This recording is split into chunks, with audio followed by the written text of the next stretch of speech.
বাবা বাবা দাঁড়াও দাঁড়াও। আরে কি হলো? কোথায় যাচ্ছ তুমি? আমি তোমার সাথে যাব। Oh shit. ঠিক আছে চলো। Here we go again. Rock paper scissor.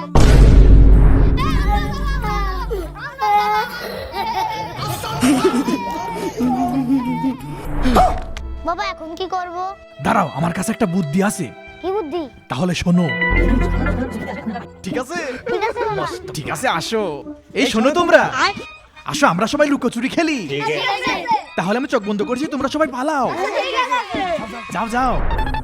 আমাকে কেউ খুঁজে পাবে না। अच्छा আমি আশপাশেই থাকবো না, দূরে যাওয়া পলায়। ठीक है। আমার কিসে দেখো। হ্যাঁ, প্ল্যান মনে হচ্ছে কাজ হচ্ছে। মিথিলা তাড়াতাড়ি আসো। ঠিক আছে বাবা আসছি। প্ল্যান কাজে লেগে গেছে, তাড়াতাড়ি গাড়িতে ওঠো। আরে গাড়ির আওয়াজ কোত্থেকে আসছে? কি রে? গাড়ির শব্দ কোত্থেকে আসছে? Plan successful. বন্ধুরা, আমার চালিকাটা কেমন ছিল? ভালো লাগলে ভিডিওতে 20,000 লাইক করে দাও।